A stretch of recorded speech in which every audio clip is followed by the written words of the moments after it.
Huge thank you to Toyota of Naperville for letting me borrow the car in this video. Toyota of Naperville is one of the largest Toyota dealers in Illinois, ready to find the right car for you.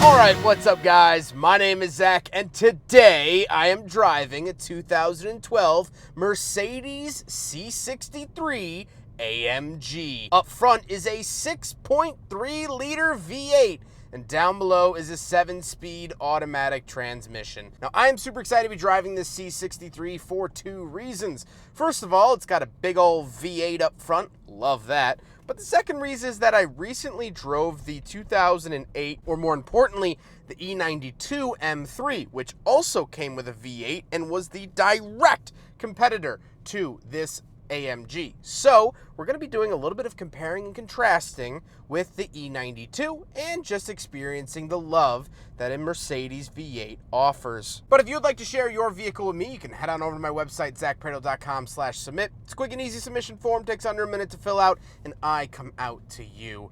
But let's get back to that 6.3 technically liter V8 under the hood. I say technically because a lot of media outlets will quote this as a 6.2 liter because according to the actual size of the engine, closer to a 6.2 than it is a 6.3, but Mercedes has branded it all over as a 6.3, so I'm going to be referring to it as that. Well, it makes a lovely and delicious 451 horsepower, giving it over 30 more horsepower than the same year BMW M3. So it already has a leg up on the Beamer. It also is wildly larger. Instead of a 4 liter, it's a 6.3 liter. You fit a whole Mazda 3's engine in between those two. And it just has a more guttural sound from the factory.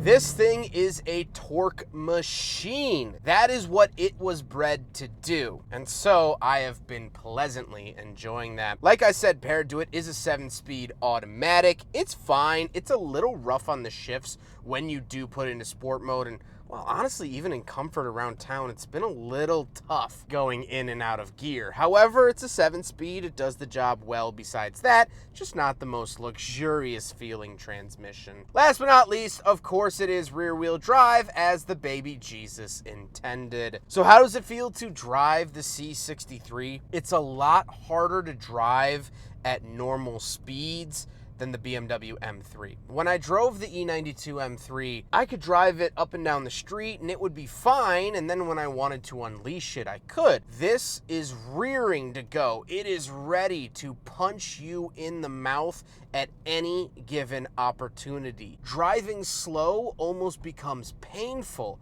because it just wants to go. It doesn't want to hear about the news. It doesn't want to hear about the weather. It just wants to run.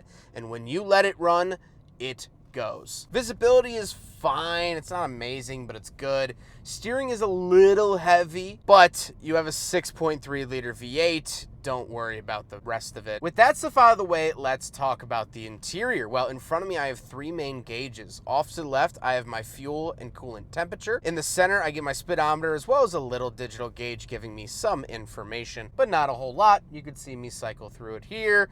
It is what it is, kind of a mixed era of screens and cars in my opinion. And then off to the right, I do have a tachometer which specifically says 6.3 V8. So they really wanted to nail it home that this is a 6.3 and not a 6.2. On the steering wheel, on the left, I have my adjustments for that center gauge screen, and off to the right, I have my phone options, volume, and mute. The steering wheel feels okay. It hasn't aged the most gracefully, but it does have paddle shifters around the back, which I pleasantly enjoy. Off to the left, I do have a climate control vent, my headlight switches, and my parking brake release, because this does have a foot-operated parking brake. kind of weird. And then moving out of the door, we have 3 different memory options: lock and unlock, power mirrors, and power windows. Moving into the center, we do have a small infotainment screen. Nothing really crazy here, and it is rather dated. However, you can control it with this little knob that we'll talk about later. You can do phone and video, so if you put a video disc in here, I guess you can do that. Navigation, pretty outdated. It's, you know, is what it is. However, we do not get a backup camera, so 2012 was still a little too early to get that feature. Then we do have 2 climate control vents, and we have our radio options. So we do have a full number pad off to the right, something we don't see in modern cars anymore. Off to the left, we have radio options, phone, things like that. We do have heated seats, as well as our traction control off and hazard switch down below. And then we have our climate controls. So we do get dual zone here in the C63 AMG. Auto, recirculate, all those necessities. Then we do get a little openable ashtray cigarette lighter, and we come to the shifter area. So off to the left, we have our drive mode. So we have comfort, sport, sport plus, manual, and that's it. So sport plus is going to be that most aggressive mode. Then we have our shifter. It is a sort of jigsaw style shifter. You sort of move it left and right to get it in and out of gear, and you can plus minus if you'd like. Then we have a little control dial for that infotainment screen we talked about. And then off to the right, we do have cup holders. So we will do a big friggin' bottle test here in the AMG, and it passes. Surprisingly, this era of cars was very weird. Audis seem to pass from this era. A lot of BMWs pass from this era. And so the Mercedes C63 AMG joins those jerseys in the rafters.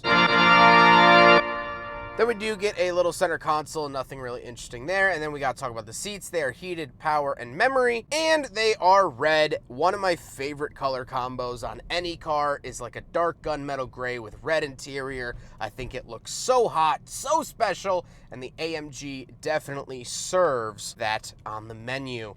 But speaking of seats, although this is a coupe, we do have back seats. So let's go do a back seat review. Well, at least it, power goes forward for you. Oh, I get a tiny little AMG floor mat. Look at that. That's nice.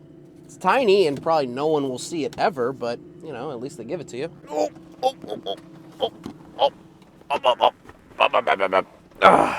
right. I am somehow in the back of this C63 AMG coupe. Do have pop-out cup, or openable cup holders, I should say. I do get vents. Headroom actually isn't awful for a coupe. It's not good, but it's not awful. I have a speaker right here. It's not great. I don't like coupes. I don't. Let's talk about the trunk. Right around the back of the C63 AMG. Button here on the key fob to pop it. Doesn't do anything more than that. Then you pull it up. These are the floor mats, of course, because it is a used vehicle. We want to keep those nice and clean for the new owner. We do have a little medical kit over there. A little light. But other than that, not really seeing much. These handles will actually detach the back seats, and then as you can see here, it actually will fold down. So you can fold down the back seats. Once we come in here, you can fold those down. So if that's something you want to do, you can, but obviously not a whole lot of space here in the C63 AMG, but that's not what it's designed for. It's designed to be wild and crazy, and trunk space doesn't really factor into that. Now we gotta talk about the looks, and there's no denying this C63. It's aggressive, it's angry, it's pissed off, it's got big haunches, it's got an angry look on it. And that is what really sets it apart from its BMW counterpart, is just how mad this thing is. I really like the look of it. I don't like the practicality of coupes. I always prefer sedans whenever given the choice, but it does look good as a coupe, I will say, and the wheels look good, you know, the big red brakes, all of that together really, really forms a nice package. But with all of that being said, let's get on to my final thoughts. What do I think driving a C63 AMG from 2012 right after I drove an E92 M3? Well, the E92, I said in that video, at any opportunity it gets, it might rip your face off. That is an aggressive and fun automobile, and I had an absolute blast while reviewing it. But where that car might rip your head off given the opportunity, the C63 AMG makes the opportunity to rip your face off. This is one of those friends that pranks you on your wedding day. This is one of those friends that steals your car as a joke. This is one of those friends that pulls out a tuft of hair and puts it in your pizza. This car is full of mischief, almost to the point where it's almost a turnoff, because you don't know when it's going to be pissed off. You don't know when it's going to yell at you. You don't know what might happen. It's a box of explosions that you're going to try your very best to wrangle, but I can't guarantee that you'll be successful. Oh boy, oh boy. This car didn't come to play games. This is not something that you take lightly. This car takes throttle position personally. This car sees you driving to Julasco and says, yeah, that's good, but wouldn't you like to annoy your neighbors and fear for your life on your way to pick up your dialysis medicine? Don't you want your loved ones to worry if you're gonna make it home? Don't you want your Facebook profile airbrushed onto a t-shirt and worn by all your closest friends? Oh, now you're telling me you don't want angel wings photoshopped on your high school graduation photo? Yeah! Sometimes I don't want that. This car is an all or nothing automobile. If it's turned off, it's nothing. If it's turned on, it gives you everything it has every waking moment of the day without a break. I don't know where the car finds the energy. Well, I guess I do. It's actually under that hood in that 6.3 liter V8. The E92 M3 is a sucker punch to the face. The C63 AMG is 1,000 punches to the gut. I hope you guys enjoyed the video. Huge thank you to Toyota of Naperville for letting me take out their C63 AMG. Such an interesting time for me to be driving this because I just got out of the E92. Toyota of Naperville is absolutely awesome. So great to work with. They always have something cool and interesting on the lot, whether that be a C63 AMG or it's been other crazy vehicles. They've had a Lotus Evora, they've had Teslas, they've had anything you might find interesting. They have probably had. They have great customer service, and I cannot thank them enough. But I hope you guys enjoyed the video. Don't forget to rate the video, comment on the video, and subscribe if you really liked it. Take care, guys.